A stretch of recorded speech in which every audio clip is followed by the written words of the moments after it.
Hey guys, welcome back to the channel. So today we're going to take a look at our turbo manifolds, how the Cerakote came out, and then I'm also going to wrap them today. Yeah, let's take a look at them, and then we'll get to work wrapping them. That's all we're going to do today.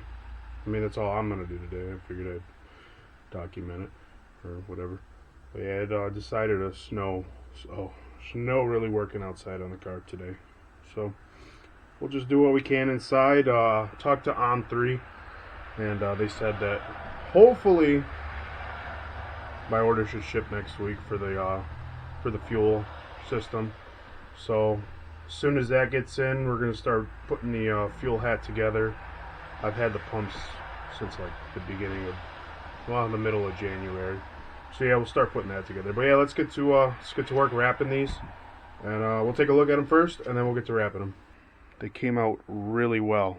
There are a few spots where I didn't put it on heavy enough because I couldn't really see.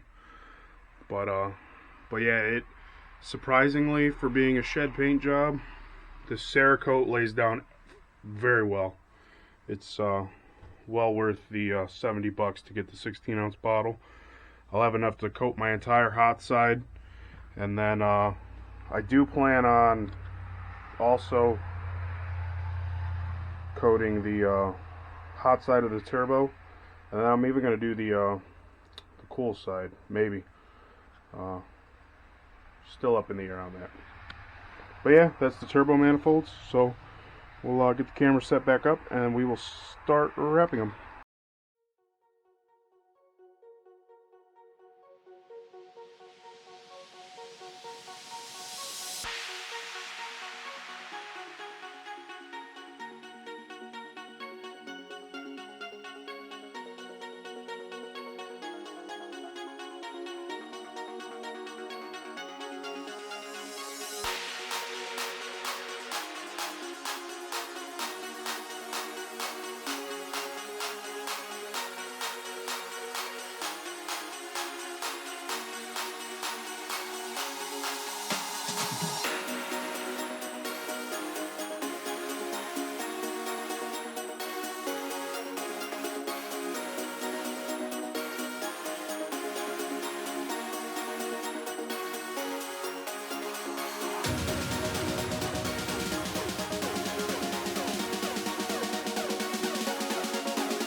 First one's done. It's a lot harder than I thought it was going to be, that is for sure. So, but yeah, it's not too bad. I mean, there's going to be exposed areas just on how it's made. But yeah, other than a couple exposed areas, see, it's not bad. It should do its job. Hopefully, provide a little extra protection on top of the Cerakote. So we'll knock out the second one, and we will call it a day.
That one came out way better than the second one. Less exposed material on that one, you know. So I am happy with that. I'm happy with the other one. Can't complain. $30 titanium header wrap. I'm pretty sure this is just fiberglass, as you can see. But yeah, I am definitely happy with how it came out. Video will probably be a little dark, so this might be a short video. I might have to edit out once it starts to get dark because the sun's starting to go down. But yeah, the old Indiana weather. Had a 50-degree day Sunday, and then it decided it wanted to snow in the middle of the week. So it's been snowing all day pretty much. And yeah, can't really work on the car yet. Waiting for that to go away. But once the fuel stuff gets here, I'll be able to at least, you know, get the rails and stuff together. I'll just take the stock rail off and get my measurements from that. But I'll be able to do that, build the fuel hat, at least get the fuel pumps on it and wired and all that stuff ready for ready to go in the car once it warms up, or not necessarily warms up, but once it gets nicer. Once the snow's gone, if it's 30-40 degrees, it doesn't bother me. I work in colder. So yeah, thanks for watching. Be sure to subscribe, hit the notification button, and like the video, comment. I am no professional at header wrap, but today I learned a little bit, so it's always a good thing. Always want to learn something new. Alright, see you guys in the next video.